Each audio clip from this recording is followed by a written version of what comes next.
What do you know about Stephen Mnuchin? You know, I've spoken with him. I can't say I know him. He obviously has a successful background in business. I know a number of people who worked with him when he was in New York, and I think that he has approached this the way we all do, taking kind of immediate notice of the breadth of responsibility that you have.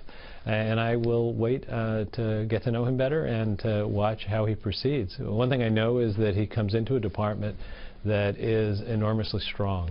It's a department that the career staff of the department can support you in any area you go into on any day, and that's a good thing because any given day will have a dozen different components to it, and no one comes prepared without that resource behind them. The incoming Commerce Secretary Wilbur Ross was on this program a couple of weeks ago, and he said that in the last 2 years, you tell me if this number is right, the Obama administration has instituted up to 7,000 new regulations just in the last 2 years. And his quote was, now do you think the U.S. was that wild and woolly 2 years ago that we needed 6,000 to 7,000 new regulations put in place? You know, I've seen the cost-benefit analysis of rules in this administration and prior administrations, and the benefits outweigh the costs much more in the actions taken in this administration. I can't say I've counted. I don't know how he's coming up with the number.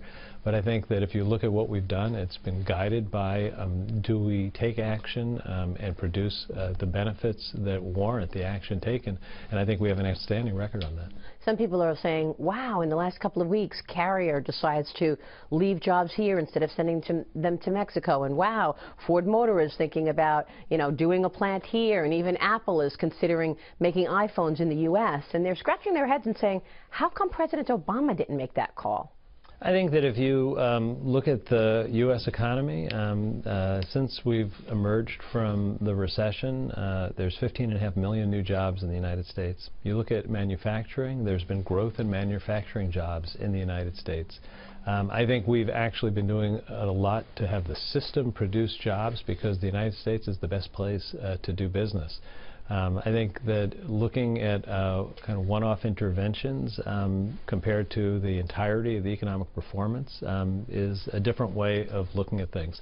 I'm very proud of the record we've had across the board to grow private sector jobs in this country. Just think if we've been losing jobs at 800,000 a month instead of growing at 180,000 a month, how different the U.S. economy would feel to American workers, how many fewer manufacturing jobs there'd be. What's your sense? You've got Rex Tillerson coming in as Secretary of State. You've got, you know, Andy Puzder coming in as Labor Secretary. A lot of business guys in government jobs. How does this play out? Look, I think that all of us who come into these jobs bring something that's unique to ourselves and our background. And we all come into the jobs and then realize that there are many things that you couldn't possibly have done before because they're different kinds of jobs. Secretary, let me ask you this. Has the President given up on sort of like a very smooth transition of power? Not at all. Because, I mean, he allowed Michelle to basically say, look, we're now in a period of no hope.